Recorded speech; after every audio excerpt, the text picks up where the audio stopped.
Assalamualaikum ladies and gentlemen. Today we will be analyzing Get Out. Get Out is a 2017 independent horror movie directed, written and produced by Jordan Peele. It tells the story of Chris, a young African-American man who visits his white girlfriend's parents for the weekend, where his simmering uneasiness about their reception of him eventually reaches a boiling point. We'll start with the narrative progression is a story element that refers to the development of the narrative, including the opening and closure of the sequence. This can be expressed simply as the opening. You're jealous. Not jealous. I mean, you're jealous. It's right. A series of events that build up. Now, sink into the floor. Wait. Sink. Complications.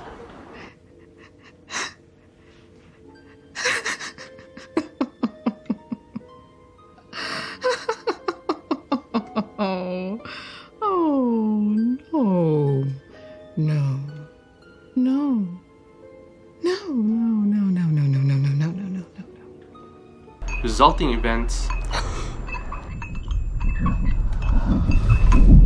Help me. The resolution and ending. Next is the comic relief is when comedy takes place in a story that's dramatic, tragic, or serious overall in order to lighten the mood or to cut the tension. In Get Out, the role of the comic relief is played by Ron, Chris's overly excitable best friend who becomes suspicious of the Armitage family. Tell me this, okay? How can I get in trouble for patting down an old lady? It's standard procedure. Gary just thinks an elderly bitch is elderly. She can't hijack no motherfucking plane.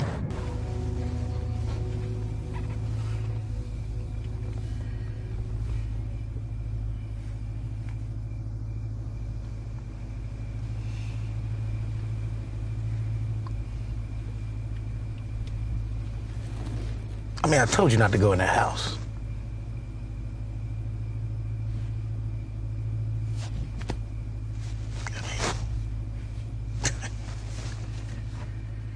Thank you AQMAL for the introduction and the explanation.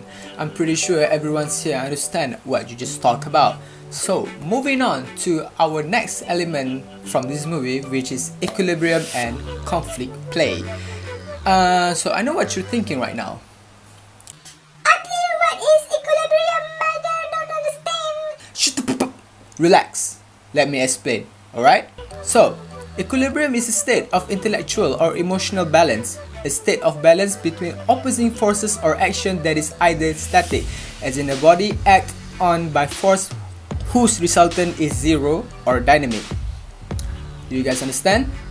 No? Okay. So this movie has the element of equilibrium, where the first scene from this movie, the first scene in this movie showed Chris and his girlfriend's Rose life is beautiful, peaceful and balanced, which is there is no problem, they had jobs, they kiss and they make love. And that is balance, that is equilibrium, everything is fine and balanced. But there is disequilibrium, where Chris met Rose's family, the Armitage. That's where the things goes wrong. That is almost kill Chris, where they want to transfer Chris' brain to another old man, which is I don't know why and doesn't make sense, but okay. And that is where the things became unbalanced and disequilibrium. So, you guys understand what is equilibrium? Okay, so moving on everybody to the next element, which is conflict play. So what is conflict play? Conflict play is about the challenges main character have to solve to achieve their goals. In this case, as we can see, when Chris and Rose is on their way to the Rose family house, or known as the Armitage mansion, they had an accident with a deer, and then they had to call the cops to solve things. But Rose is the one who's driving the car. However, the white policeman asks for Chris' ID and license. But don't worry, Being the good girlfriend at the moment. Rose stopped the police and showing that she doesn't support racial profiling. Okay? But the fun fact is, Rose didn't stop the police because she doesn't support racial profiling. Rose actually stopped the police because she doesn't want the police to remember Chris' name if Chris gone missing. No. That is dangerous for her. Okay, next scene that is show that the conflict is when the Armitage family want to take over Chris' brain, and obviously Chris doesn't want that because that's gonna kill him. Okay, Chris have to go away and run away. So to solve the conflict, Chris kill all the Armitage family. Everything is done. His friends take him home. Everything is good. So the conflict is settled. So I think you get what I mean, right? So that's all from me. Take it away. Moving on to the next point, which are myth and flashback. So what is myth? Myth is referred to the society shared stories, usually involving gods or mythic heroes. However, in Get Out, a myth is not about the legendary folktales or such, but it is about a myth of racism against black community in the United States. As in the movie directed by Jordan Peele, the racism is clearly shown at the beginning of the story itself. For instance, in the United States, the black community, they are feared to wander around even if the place is safe, as the police would aggressively harass and detain them. And so does in the movie where, in this scene, Andre is casually walking around and there is a car that follows him mysteriously. He feels unsafe and tries to run, but he was abducted by the unknown person. So this clearly shows the myth of racism against black community in the United States. Next is flashback. Flashback is an interjected scene that takes the narrative back in time from the current point of the story. In Get Out, there is flashback technique used in the movie. For instance, in the scene of Chris having a hypnotized session with Missy Armitage, Missy makes Chris to travel to his past when he was a kid. The intention of this was to break down the mentality or spirit of Chris to take over his mind, and eventually Chris is hypnotized. Talking about hypnotization, I'm going to hypnotize you to click the like button and subscribe. Anyways, back to the topic at hand, I'm going to be reviewing the part of the archetypes of the characters in the movie, the mise-en-scène, and also the direct and indirect characterization. First, we are going to get into the archetypes. Archetypes are the types of characters that present throughout the movie. For example, we have the heroes, we have the villains, we have the allies that helps the heroes to kick the villain's ass. So the heroes in this particular movie is Chris himself. We can see that he is the main character and he is the one that is gonna drive the movie forward and all the way to the end. And we also have the villain of the movie, which is the Armitage family, which is the one who's trying to kidnap him and then do some thingamajig with his brain.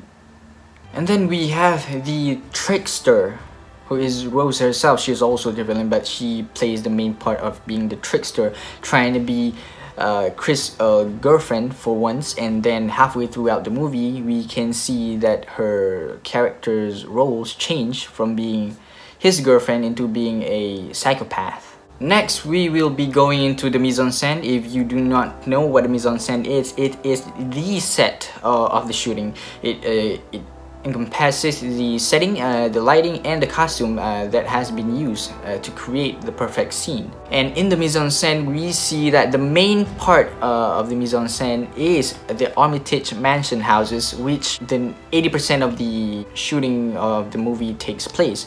You also have the airport where Chris' best friend was working as a TSA officer. And we also have the backyard of the Armitage house where the bidding of Chris was about to take place.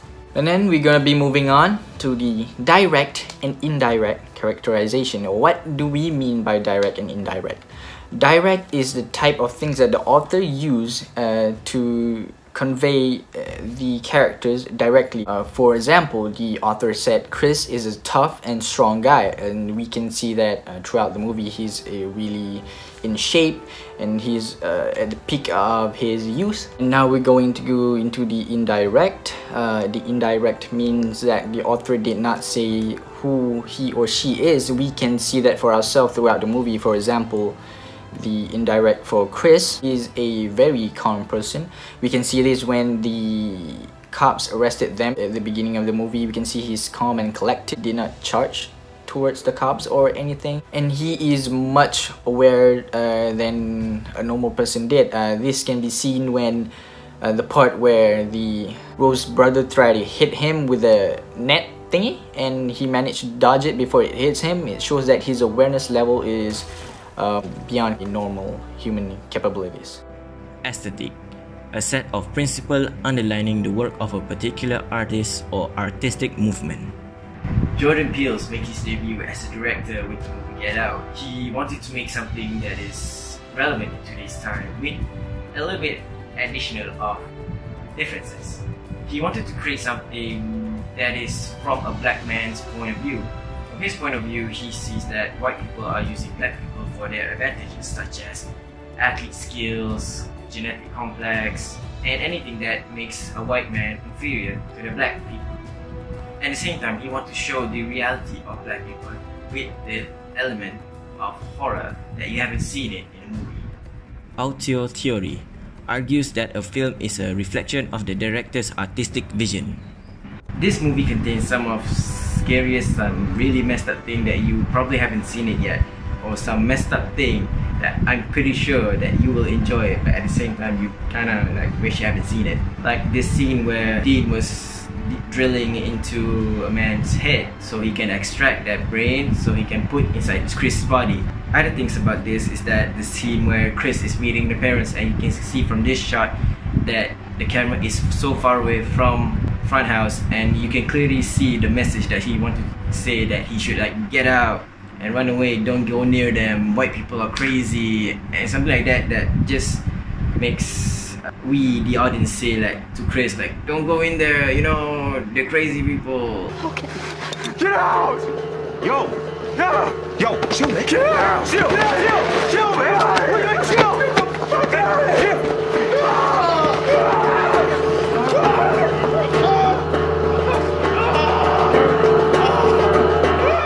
Now for the visual part for this one is the scene where Chris is like drowning from a place called Sunken Place.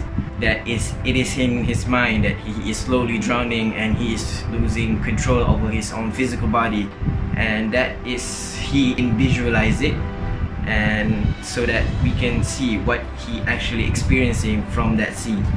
Synthetic analysis encompasses two perspectives, looking at the system on its own level and looking at it on the level of its constituent. Now, in this movie there are two points of view. The black people's point of view and the non-black people's point of view. For the black people's point of view, you can see what they've been experiencing all this time. They're showing us their suffering. They've been used as a test subject for white people.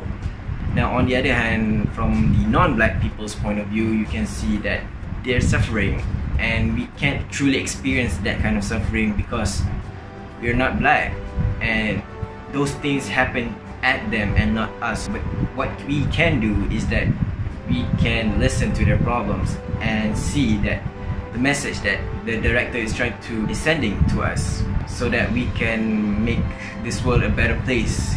So that is the end of that. Make sure you guys see this full movie to get the whole experience.